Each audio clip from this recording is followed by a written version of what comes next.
Halo pemirsa, berjumpa lagi dengan kami yang membahas fakta unik dan menarik sekitar kehidupan Anda. Kali ini kami membahas mengenai etnis Jawa di Suriname.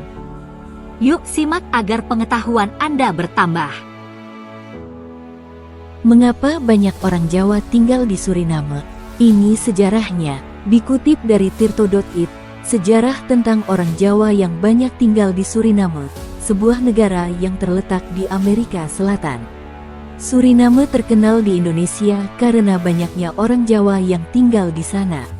Sebagian besar keturunan Jawa di Suriname masih mempraktikkan adat istiadat Jawa, fasih berbahasa Jawa, dan menggunakan nama Jawa. Lalu bagaimana itu bisa terjadi?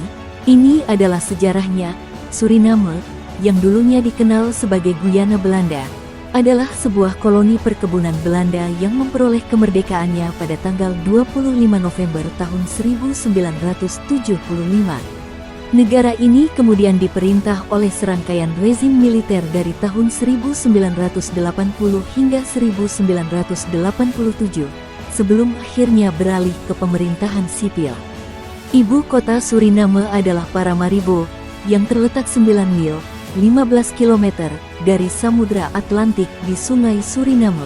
Menurut Britannica, Suriname adalah salah satu negara terkecil di Amerika Selatan, tetapi memiliki populasi yang sangat beragam secara etnis. Orang Asia Selatan, yang merupakan keturunan pekerja kontrak dari India, adalah kelompok etnis terbesar di Suriname, yang mencakup lebih dari 1/4 populasi. Kelompok etnis utama kedua adalah orang Maron, keturunan budak yang melarikan diri dari Afrika, yang mencakup sekitar 1/5 dari populasi. Orang Kreol, yang sebagian besar adalah keturunan Afrika, berjumlah antara 1/10 dan 1/5 dari populasi.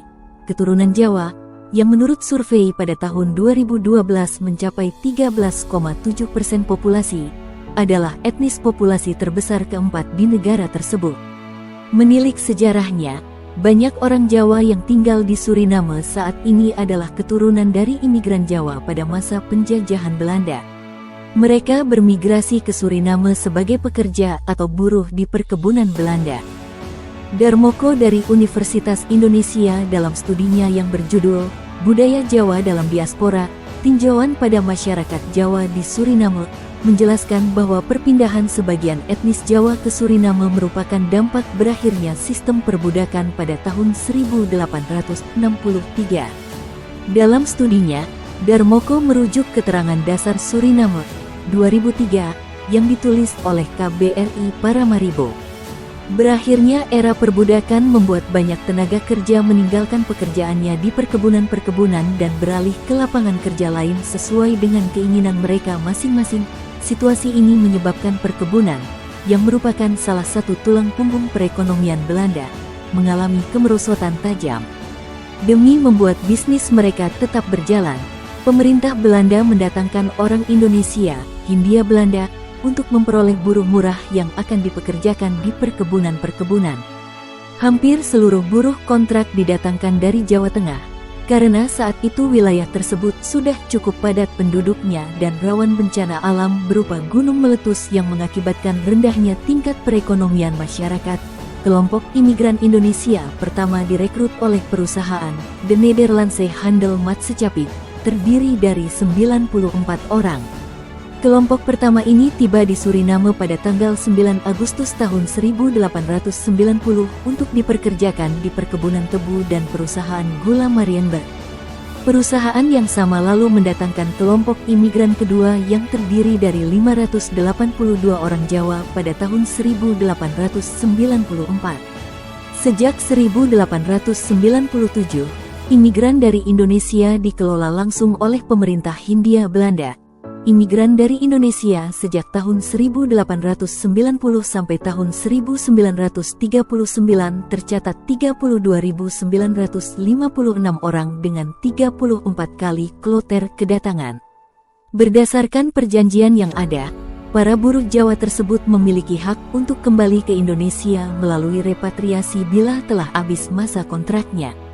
Setelah habis kontrak, Tercatat 8.120 orang telah kembali ke tanah air pada tahun-tahun 1890 sampai tahun 1939, 1.700 orang pada tahun 1947, dan 1.000 orang pada tahun 1954. Dengan kata lain, sebagian besar buruh kontrak yang telah habis masa kontraknya tersebut memilih tinggal di Suriname sebagai pekerja bebas.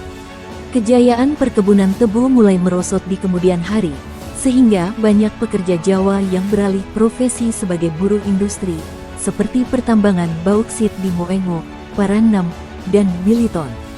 Pada tahun 1975 banyak orang Jawa ikut migrasi massal menuju Belanda. Pada saat itu sebanyak 150.000 orang meninggalkan Suriname. Orang Jawa di Suriname memutuskan berpindah karena didorong kekhawatiran mereka terhadap kemungkinan terjadinya bencana nasional, serta dominasi dan penindasan politis yang dilakukan oleh golongan etnis Kreole. Sensus tahun 2004 mendapati bahwa ada 71.879 orang Jawa di Suriname. Selain itu, pada tahun 2004 tercatat lebih dari 60.000 orang keturunan campuran, dengan jumlah yang tidak diketahui berapa persen keturunan Jawa. Orang Jawa di Suriname membentuk ekspresi budaya dan tradisi mereka sendiri di Suriname dengan sedikit yang dapat mereka ingat dari tempat asal mereka. Orang Jawa di Suriname mempertahankan ekspresi budaya mereka selama lebih dari 1 abad.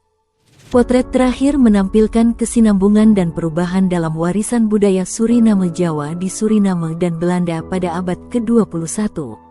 Pengaruh dari masyarakat multietnis Suriname dan dari negara lain, serta perkembangan sejarah dan sosial ekonomi, termasuk migrasi baru, telah menghasilkan warisan yang dinamis.